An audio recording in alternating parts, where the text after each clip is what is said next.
Tu veux réussir, changer ta vie, accomplir tes rêves, mais tu te sens bloqué.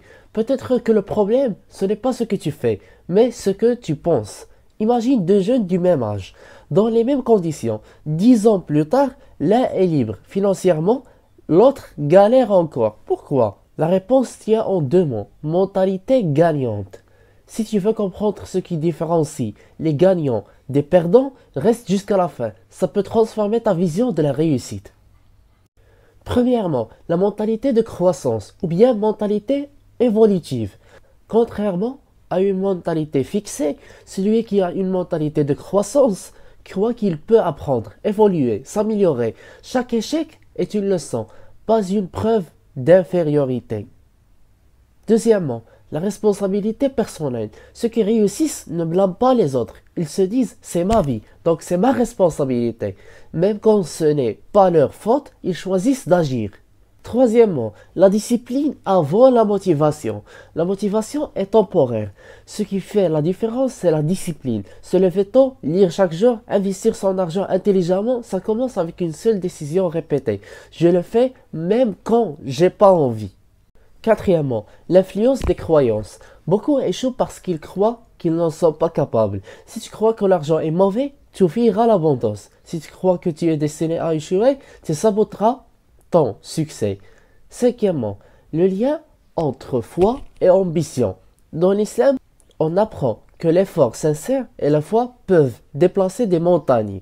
Un croyant n'est jamais pessimiste. Il agit, il place sa confiance en Allah et il avance. Sixièmement, évite la mentalité de victime. Celui qui pense toujours que le monde est contre lui restera bloqué. Les gagnants refusent de jouer les victimes. Ils cherchent des solutions, pas des excuses. Septièmement, ton environnement façonne ta mentalité. Dis-moi qui tu fréquentes, je te dirai qui tu es. Si tu es entouré de personnes négatives, tu risques de stagner. Entoure-toi des jeunes ambitieux et positifs. Huitièmement, ne cherche pas la perfection avant de commencer. Les jeunes qui réussissent n'attendent pas que tout soit parfait. Ils commencent avec ce qu'ils ont, apprennent en chemin et s'améliorent avec le temps. Neuvièmement, le succès implique l'échec. Tous les grands ont échoué des dizaines de fois. La seule différence, c'est qu'ils n'ont jamais abandonné. L'échec fait partie du processus. Dixièmement, investir en soi est une priorité. Lire un livre, suivre une formation, apprendre une langue ou une compétence, ce n'est pas un luxe, c'est un investissement dans ton vrai capital, ton cerveau.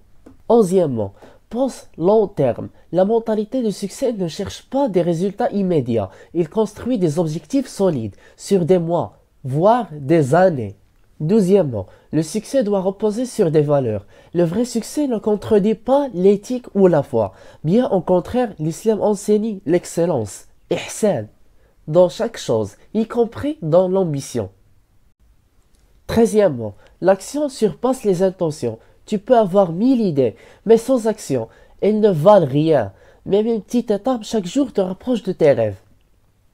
Quatorzièmement, la constance est plus forte que la vitesse. Mieux vaut avancer lentement mais sûrement que de courir de jour et abandonner. Le vrai changement vient de l'effort quotidien. Quinzièmement, sois prêt à te réinventer. Celui qui réussit ne s'attache pas à une version rigide de lui-même. Il apprend, change, s'adapte, il évolue sans trahir ses principes.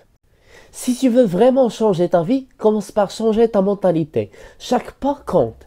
Et si tu veux continuer ce voyage vers la réussite, je t'invite à découvrir mes vidéos précédentes sur les livres qui changent une vie, sur la psychologie humaine et les secrets de la liberté financière selon une vision équilibrée. Clique ici pour les voir. À bientôt.